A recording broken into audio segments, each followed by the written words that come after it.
Hello, everyone, and welcome to another episode of the Take Three podcast. My name is Brandon, and as always, I'm joined by my co host, Alex. We're here on a Tuesday afternoon, coming off of a Monday night football game where we saw King Henry kind of do his thing again. We talked about it in the preview for week 6 last week that, hey, this game could go one or two ways.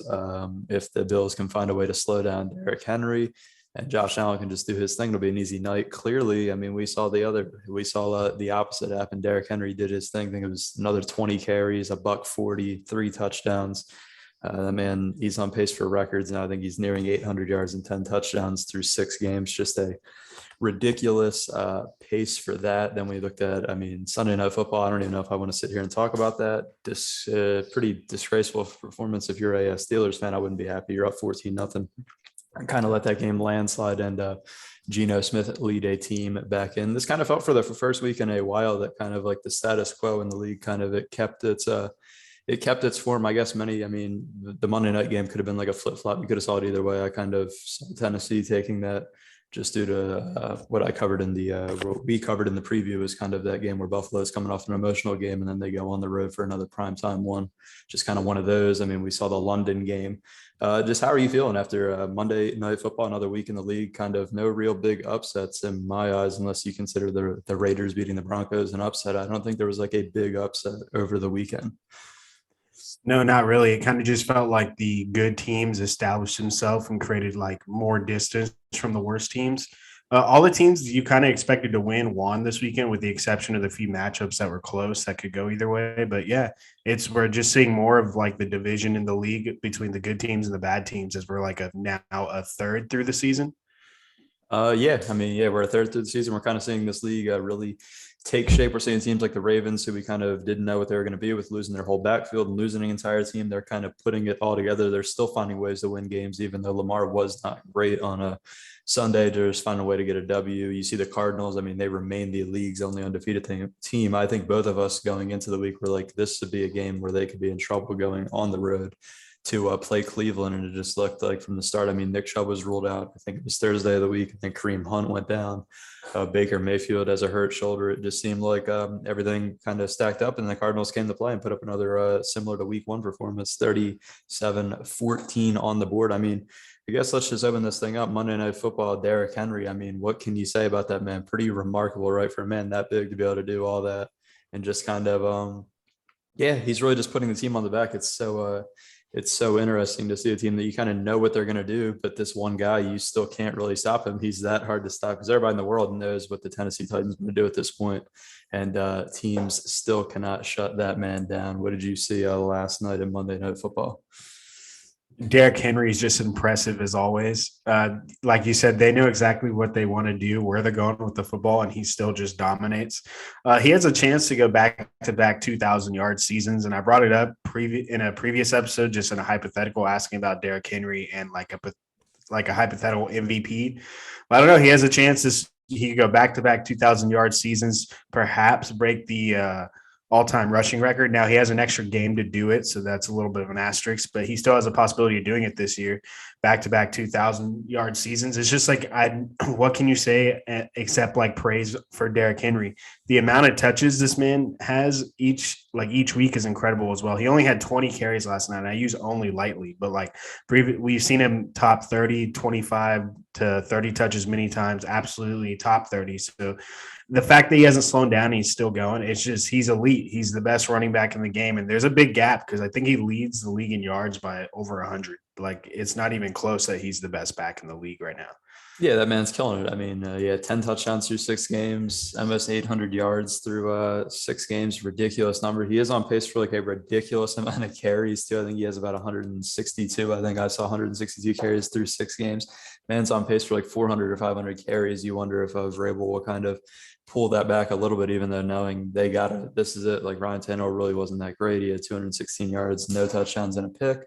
It's kind of, you're seeing that wide receiving core. They went out and got Julio. Julio, I believe, got hurt again last night and missed the remainder of the game. But AJ Brown kind of found his way. It was kind of, they added these weapons, but it's still the same old thing that's kind of carrying this team. I mean, are you surprised after watching them week 1, like sitting at this point now, we're now through week 6, like, are you surprised that Tennessee was really able to kind of get it all together. We watched them get smoked at home by the Cardinals, and we are like, shit, this team could be like, they could be garbage this year. Like the weapons aren't really working out. Tannehill's not really working out. But I mean, we sit here after 6 weeks, they are 4-2 atop of the AFC South, kind of put everything back together.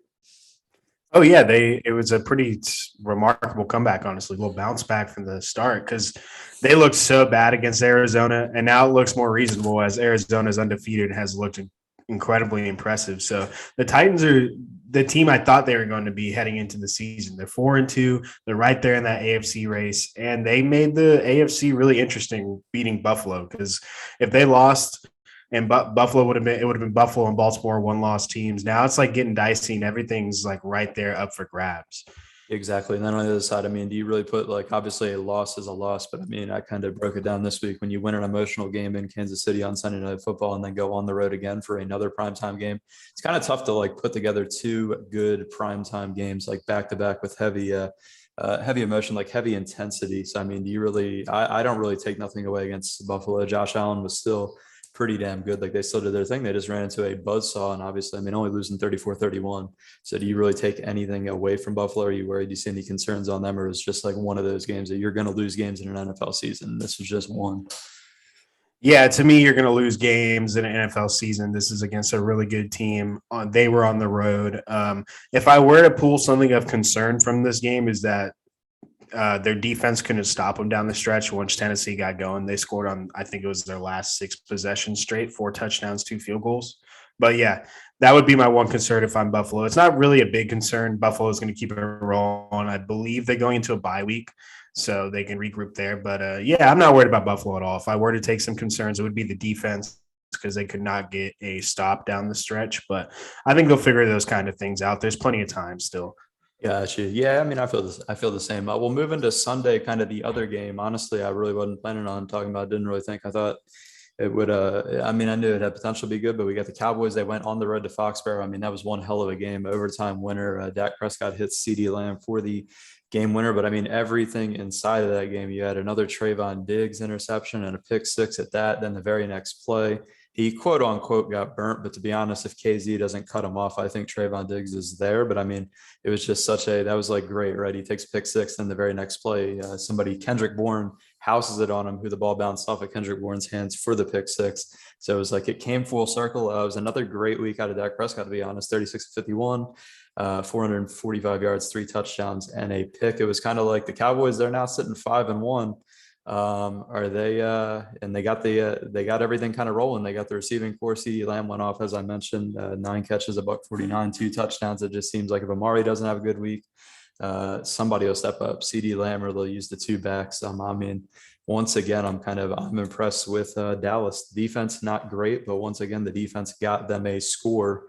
So when it comes down to it, if your defense can do that, does it really matter if they get gouged? I mean, what did you see here? It was a hell of a game, as I said.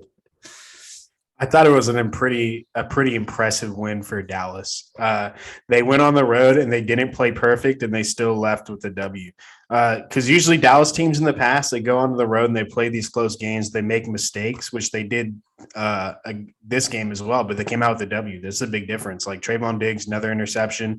The defense is still playing well, but Dak threw a pretty costly interception. And then I think it was before half, they got it down to the 1 yard line and had 4 downs and could not punch it in. That was a missed opportunity as well for Dallas. So I'm pretty impressed that Dallas goes on the road. They make these mistakes and they still leave with the W. They've been running the ball so well the last few weeks. They ran it pretty decently, but New England wants to take something away every time, and they decided let's try and limit the run game. And then Dak Prescott, without missing a beat, 51 attempts, over 440 yards. I'm very impressed with this Dallas team. They didn't play perfect, went on the road, made mistakes, and still won. This Dallas team is legit. They are definitely at the top of the NFC.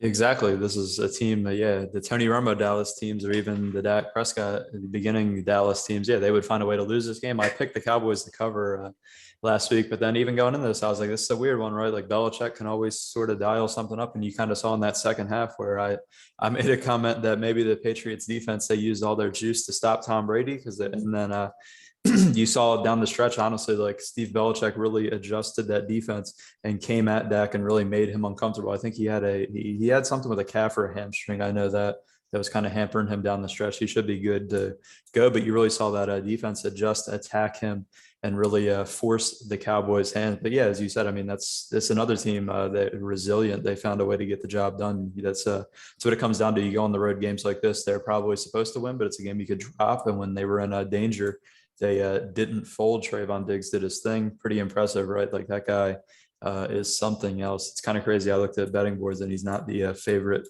for a defensive player of the year, even though he just tied Rod Woodson's interceptions number through 6 games at 7 picks through 6. It's pretty remarkable. Who's the favorite? I think Myles Garrett was plus 450 and Trayvon Diggs was second at, I think it was plus 550. So, I mean, he's right there, but it's interesting to see somebody that's off to that scorching hot of a start. You feel like books would be all over that. I mean, I guess they're assuming, hey, at some point he will not get an interception for a couple of weeks. But I mean, to this point, his kind of all or nothing coverage style has really paid off, and it's really kind of propelled the Cowboys defense to another height, even though they do get gouged a little bit through the air. It doesn't seem to matter. Anything really else? Were you impressed the Patriot side of the ball? I mean, Josh McDaniels, yeah, that is Josh McDaniels. He hasn't really impressed me for the past couple of weeks, to be honest with his play calling. It seems like he hasn't really had a scheme. And the more I kind of watch him go, it's like, was it really just Tom Brady that made this guy look this damn good? Because it's really like questionable calls at sometimes. But Mac Jones did put it together. Pretty efficient day, 15 to 21, 229 through the air, 2 touchdowns. He threw the pick as well, obviously the pick 6. And then they got Damian Harris going. It was good to see him run. And yeah, I mean, it is what it is. Are you did you like what you saw on the Patriots side of the football? I guess I could say going forward, they're kind of, I mean, they're 2-4, but they're not really like a horrible 2-4 team, I feel. Yeah, the Patriots are interesting. I think they do a lot of good things, things to build on week in, week out. But you're in New England. You're not there to build on things. You're there to win games. They have a high expectation. I just think with this New England team, you see that it's a rookie quarterback and there's some inexperience in some important positions. They got the ball back right before half, and they had a little over a minute, and they just took a couple knees and were satisfied and went down. Went into half. And like, that was really surprising to me. I don't really think we've seen that when it was Tom Brady and Bill Belichick. They would take a few shots, try and get at least 3 points. So I think it's things like that. You just see some inexperience, or they don't want to take as much risks. And then this New England team, they're 2-4, but they lost 3 close ones. The Miami game to open the season, Tampa Bay, and now Dallas. So it's like, there's good things to build on. New England doesn't really like just, the moral victories of getting, like, they're there to win games, but I think they'll be good in the future. They have good building blocks. It just doesn't really work out for them this season. Yeah, I think Mac is good. I'm trying to think. Yeah, I mean, last thing on this shout out, Nelson Aguilar, Mac Jones hits him on a slant. He would have housed it, hits him in the hands. I remember those days. Yeah, moving off, we'll go a little earlier, actually, basically same time as this game. We got to talk about the Cardinals, man. Like, the Cardinals do their thing again, go on the road. The Browns lose every running back in the books. Kareem Hunt went down. Nick Chubb obviously did not suit up. And yeah, that's kind of just how it went. We know what style the Browns want to play. They want to run the ball without Nick Chubb. It kind of hampers that. And then when you lose Kareem Hunt, kind of hampers that some more. And then when you're a franchise, quote unquote, franchise quarterback, Baker Mayfield has really not been, he's obviously banged up, but he was not very good. And I've seen Browns fans on Twitter kind of questioning if he's really the QB of the future, if he's just kind of an average, maybe a little bit above average NFL quarterback, as we're kind of seeing this thing unfold. But I mean, I'll start off on the Cardinals side. Kyler Murray again, 20 of 30. Didn't put up a bunch of yards, but he had 4 touchdowns, no picks. James Conner seems to be the lead dog with the running. That's a little weird to say. He picked up 16 carries for 71 yards, and then they just spread out the touchdowns, right? AJ Green gets 1, Christian Kirk gets 1, and obviously DeAndre Hopkins gets 2. We both kind of were on the Browns this week. We thought it was a bad matchup going on the road, and obviously the Cardinals proved us both wrong. I mean, are the Cardinals, is it safe to say like they're the real deal now, or they're going to some point, like, I sit here and part of me still is waiting for them to implode just a bit. Like, I'm kind of waiting for it. They play the Texans next week. That should be cake. But I mean, 2 weeks, I think they get the Packers. Short week on Thursday Night Football. That should be a dicey one, I think. But I mean, I guess we got to start respecting the Cardinals, do you think? Yeah, they have to be the number one in the NFC right now. They're the only undefeated team. To be fair to Arizona, I got to put them at the top. When they were going into LA to play the Rams, I said the Rams are going to beat them. I like the Rams; they're better. They went and they won by 17, and they go on the road to Cleveland. Cleveland's not playing great, and they got some injuries, but those are excuses. Arizona still beat up on them. They didn't have their head coach; they had some issues of their own they were dealing with, and they still went it there and hung 37 on them. Cleveland only scored 14, and that includes a Hail Mary touchdown right before half. So they only had like one good scoring drive. That's pretty bad, and it's pretty impressive for Arizona. No Nick Chubb, no Jarvis Landry, but there's still enough weapons on that Cleveland offense, so you expect them to do more at home. I think you got to give just more credit to Arizona for this outcome than blame on Cleveland. It's hard not to just say nothing but good things about Kyler and that offense. As long as he stays healthy and they keep it rolling, there's really no reason for them to slow down. Yeah, it just seemed like things they kind of unraveled for Cleveland fast. But yeah, I mean, I was really once Cliff Kingsbury got ruled out, I was like, all right, well, that's their lead signal caller, right? Vance Joseph's going to be the acting head coach going on the road for a game like this. I was like, wow, I'm even more confident in the Browns. But yeah, I mean, Kyler Murray efficient, seems like he's playing smarter, he's not taking hits. And they've kind of got the complete package. They went out and they made some big moves, obviously bringing in AJ Green, bringing in JJ Watt on the defensive side of the ball. And it just seems like everything right now is rolling in the desert. I'm excited to see how long they can really keep this going. And I don't know if they somehow lose a game, like I'm ready to see everybody kind of jump off. They'll lose one game. But it's safe to say, I mean, if Kyler Murray can stay 100% and not take hits and really stay upright, they are definitely the team to beat as of right now, I would say, in the NFC through 6 games. It's kind of remarkable to see how they're going. Yeah, I mean, looking at the second half of their schedule, it's hard to see them losing more than like 3, maybe 4 games. So they're in a fantastic position.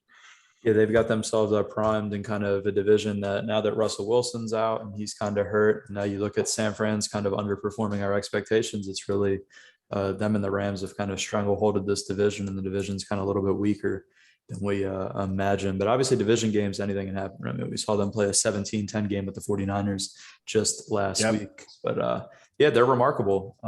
Let's stay on the East Coast as well. Another West Coast team going to the East. We had obviously the other early game that we were kind of excited for, the Baltimore Ravens defend their home turf. The Chargers come on the road, and this kind of, they didn't have their feet on them under them from the outright. It was kind of game they got pounced on real quick, and it was kind of what we both saw coming through the preview going into this week. It's like they played a super intense 47-42 game against the Browns. Rookie head coach Justin Herbert's still young, and then they're going to pack it up, keep that same energy, and go to Baltimore. And it's just a veteran team. Lamar Jackson, former MVP, John Harbaugh has been around the block a little bit. Greg Roman, they just kind of controlled that game and just beat up the Chargers. I mean, I know a lot of people going into this, like after this result, are going to sell stock in the Chargers. I'm not necessarily. I just thought it was, as we said, a bad matchup at a bad time. But good stuff for the Ravens. I mean, Lamar Jackson really wasn't that great. He threw 2 picks. He didn't really do much through the air as he had. But we saw that vintage Ravens running attack, really, that and the defense kind of carry them. Devonta Freeman got a touchdown, Latavius Murray, and then even Le'Veon Bell made a sight and squeezed himself in a touchdown. So, I mean, another good W for the Ravens, finding a way to win a game, even when Lamar wasn't at his greatest. Would you see? Yeah, Baltimore just being resilient and figuring out ways to win week in and week out. Every single week I come on here and I've been nothing but impressed with Baltimore. 5-1, they did it again.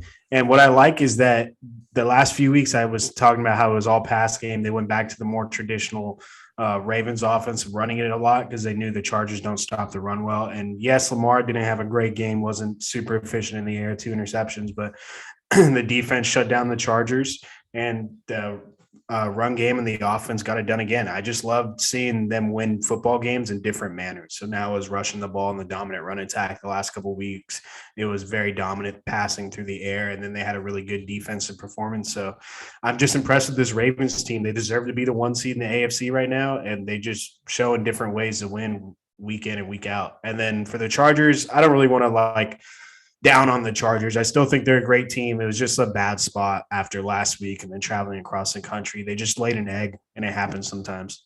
Yeah, exactly. I mean, in the NFL 17 game season now, you're going to eventually, a week like this is going to happen to you. It doesn't necessarily mean, yeah, it's like, yeah, the Ravens aren't exactly 29 points better hypothetically than the Chargers. It was just, yeah, right matchup, right time. But yeah, I'm impressed with the Ravens as well, finding a way to kind of put it together. We've seen them airing it out a lot. Hey, shit, the airing it out wasn't really working.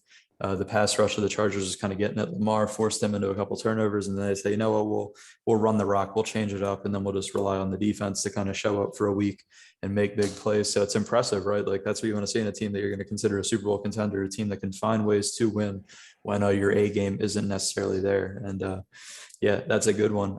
Last real game on the slate that really is, I would say, newsworthy really talking about was kind of the Chiefs going on. I didn't even expect to talk about this, but the Chiefs going on the road, Washington. It was kind of first half, ugly first half. It was kind of the two offenses were so bad in the first half that it made you think the defenses were actually a little better than they were.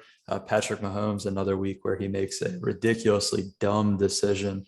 He didn't want to take a sack. He kind of threw it up like it's the backyard, and another interception happened. But then they regrouped. I mean, they played I think it was a 21-0 second half. Regrouped, got the offense going, and just surgically picked apart Washington. Were you impressed with kind of the Chiefs' ability to? They were sort of resilient. I mean, they could have let it snowball going into the locker room, but Andy Reid and Mahomes kind of got everything together, got the boys back in, and they really put it together in the second half. I was kind of impressed seeing them able to do that and really not to let the game go sideways against a team they're clearly better than.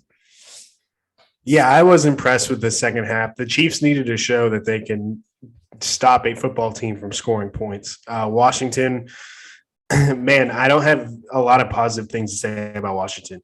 Just like a team that I expected to be way better going into this season, and then we all already kind of forgot about them because the NFC East race is kind of wrapped up already. I know it's only 6 weeks, but Dallas is 5-1, and then all the other three teams are just not very good. So Dallas is going to take the NFC East. Was then like Washington's not going to get a wild card spot. They've just been so disappointing. The defense can't stop anyone. They don't do anything well.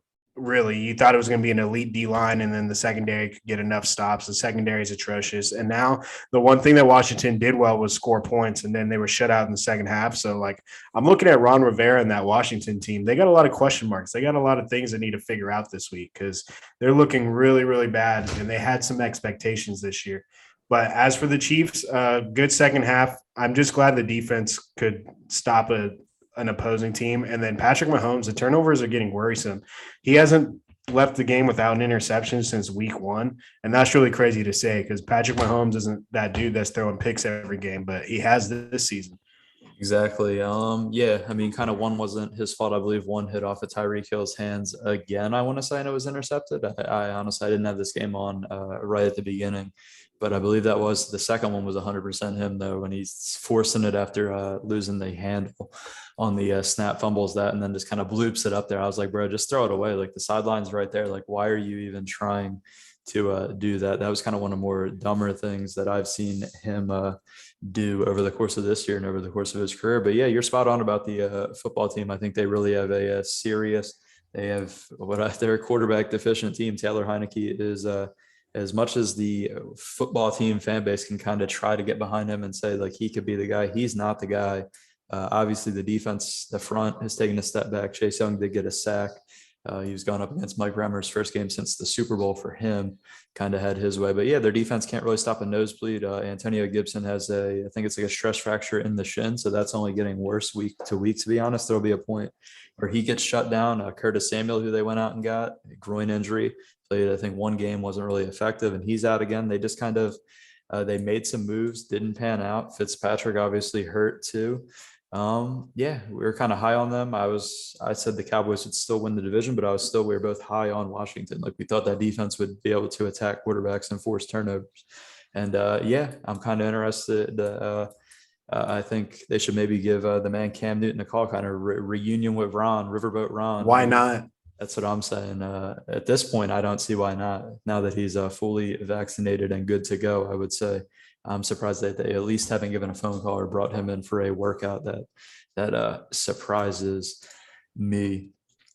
Well, that's really it for the games portion. I do have a couple other things out here. So after this weekend, we're now 6 weeks in. Where would you What would the order of the AFC teams be through the Ray? Obviously, we got the Chargers, the Ravens, the Chiefs, the Bills, kind of the your big teams, the pecking order for the obviously the heavyweights that are going to be there competing for an AFC title. Well, I think the Ravens have earned the number one spot as of right now through 6 weeks. And then Tennessee beating Buffalo makes it a little hard now, makes it a toss up for a lot of these other spots after them. But I would still put Buffalo second. So I'd put Baltimore, Buffalo.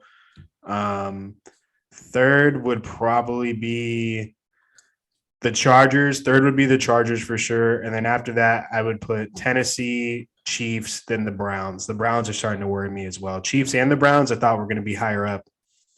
Yeah, I'd probably be same as well. Mine, you got to have the Ravens at the top. They're finding ways to win, as we said. When they're not looking good, they're still winning ball games. Yeah, Buffalo doesn't really slide. They just moved down that one slot. I think I would have them number one last week, but obviously they lose, and the Ravens are so impressive. So yeah, I'd probably have the Ravens, Bills, Chargers as well. And Tennessee is interesting, man. I kind of didn't even think about them as you're going through it. I was like, yeah, we kind of have to include them now. Like they're 4-2.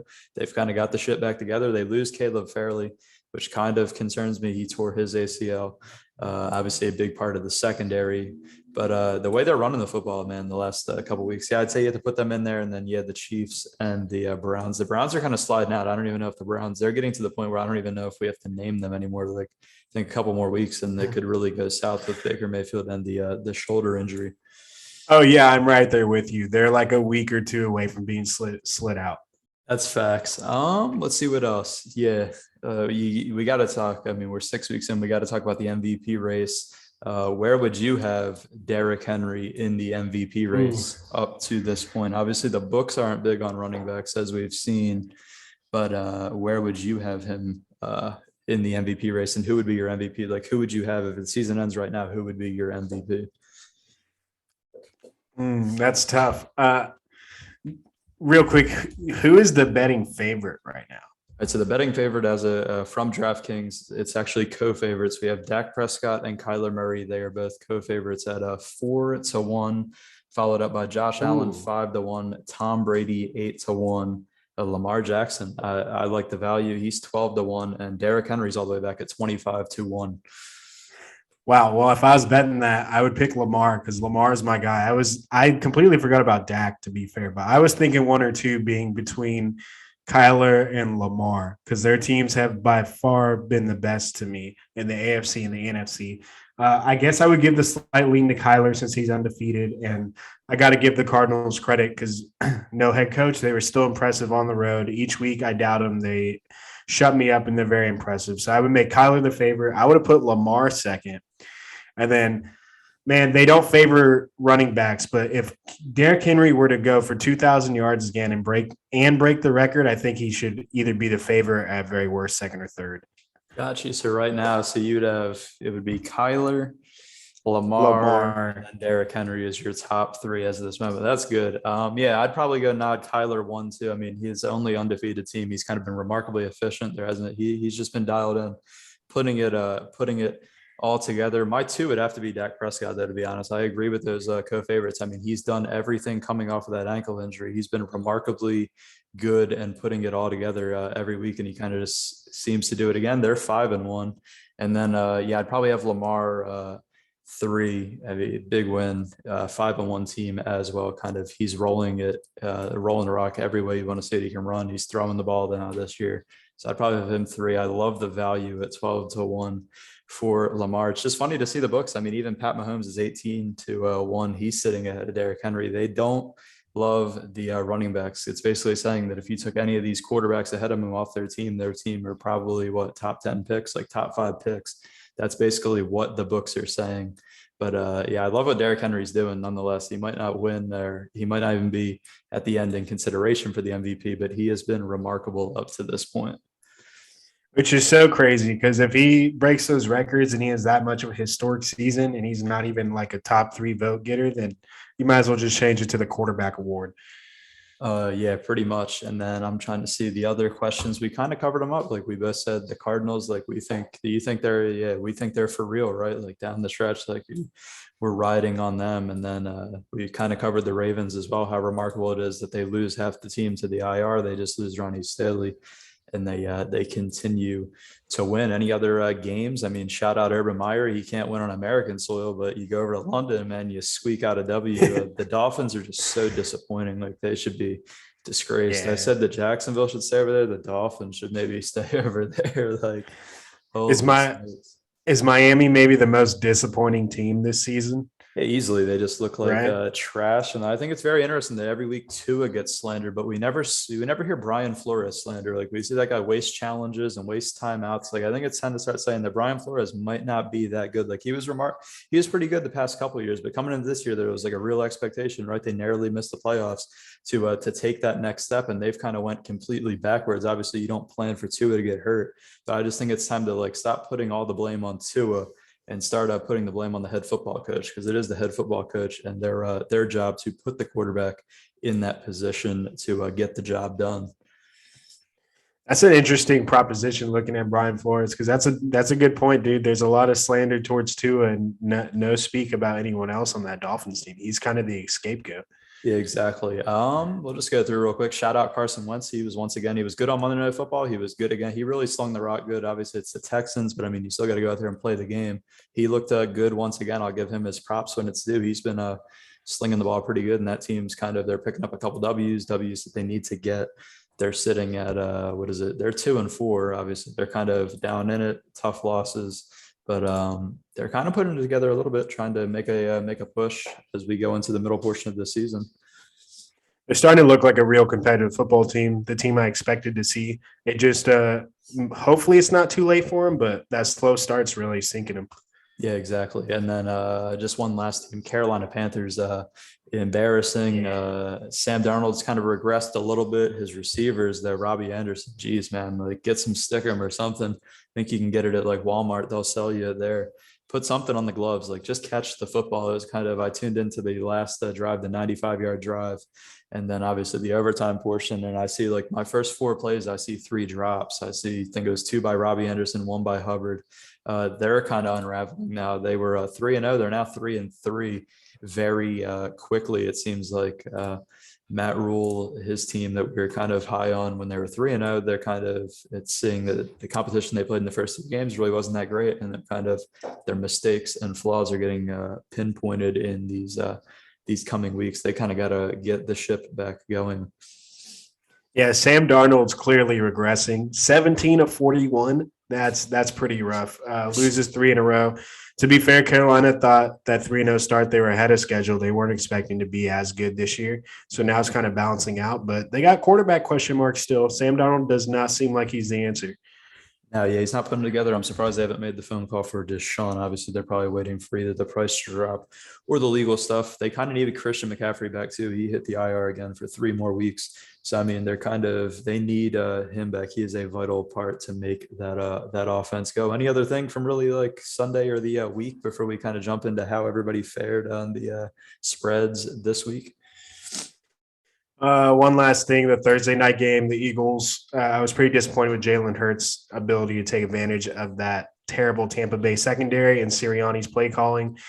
I really hope that improves as an Eagles fan because that was not fun to watch. But Jalen Hurts remains undefeated in fantasy. Bad real game again, but another good fantasy game. He just somehow never fails in fantasy. Yeah, that's what everybody. Yeah, it kind of that's what everybody thought it was going to be. Like that man's going to put up numbers somehow. I mean, we clearly see.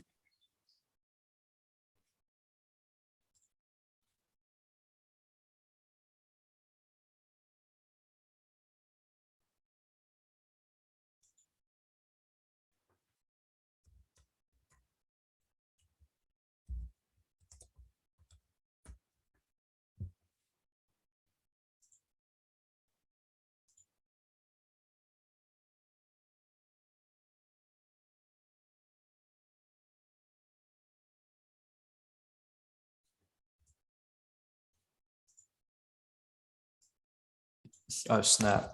Um, yeah. I was kind of talking to myself there. I said, yeah, this is the first week in Eagles football where I wasn't impressed with Jalen Hurts as a thrower. Like his arm strength kind of showed, and it kind of made me question. Yeah, I kind of see why people don't really view him as a franchise quarterback. Nick Sirianni doesn't like to run the ball. Obviously, you don't really want to run it heavy against that Bucs front. But what do you know? Nick Sirianni picks up where Doug left off, find a way to backdoor cover. And I guess that'll make the bettors happy. But I mean, I'm not going to go into a spiel about Eagles football because I could talk about Eagles football for hours. And yeah, it's just disappointing. We'll move on to it next week at the Raiders. Probably won't be an impressive result. But yeah, this is kind of way we spin it. And as you said, yeah, Jalen Hurts is going to be able to put up numbers. Sirianni doesn't run it. The ball is going to be in Jalen's hands to do things. So if you have him as a fantasy quarterback, you will be impressed, I would say, weekly. Yeah, we'll kind of move out week 6, wrap this up, move on to the week 6 picks against the spread. The records, yeah, it's razor close. Everybody's within a game. Any games where you're just kind of like screw this team? Like you had a pretty damn good week. 8-5. That was the best out of us. Me and John both put up 6 and 7 weeks. The team that's disappointing always is Houston. I can't believe I actually picked them on a spread. And I said that going in. They looked like a real football team 2 weeks ago. And then on Sunday, they looked abysmal again. So they were pretty disappointing. And then, of course, the Cleveland Browns, because that was just not what we expected. Yeah, pretty much. Browns, Broncos, Steelers are probably my 3 most disappointing. The Browns, obviously, for reasons spoken. The Steelers, because you're facing Geno Smith, you're up 14-0. I was like, yep, this is like to wrap. They'll cover pretty easily, and then they find a way to make it a game and go to OT. Then the Broncos, like playing a team coach just got fired, big scandal. You're at Mile High. And I just felt like they would overwhelm we would see the Raiders kind of spiral big time, but we saw the exact opposite. The Raiders came out, put up 34 points and kind of controlled the Broncos on the road. And then, yeah, man, I tried to warn you about the Texans. They will not look like a good team. Watch, they'll probably cover against Arizona. I think it's 14 right now. They'll find a way to do that, but you can't go Texans 2 weeks in a row. They'll pop up, give you a good week. You got to find that good Texans week in the rough. It's kind of it's a hard one to find. The only Texans week I might take from here on out is Jacksonville. Yeah, that's a fair enough. I think that's really it. Anything really to wrap it up? We're all close in the spreads. I mean, it's a one game race for the top of the spot through 6 weeks. I'm just glad to hold on to first place for a week. You know what I mean? It feels good to ride into another week as the top guy, even if it's only by a game. I'm back in the range to shoot for above 500. So that's what I'm going for this week. Got another shot at it. Exactly. We're both attacking it head on. We're kind of understanding more. I mean, we're getting screwed by some teams. So we're kind of picking up on some of the other teams, which is a good thing through 6 ball games. But I mean, that's going to do it for today's show. I want to thank everybody for listening. Please like, subscribe, and comment if you have any suggestions, as we would love to hear your feedback. As always, Spotify link will be in the description for audio only listeners. And yeah, we will see you for the week 7 preview.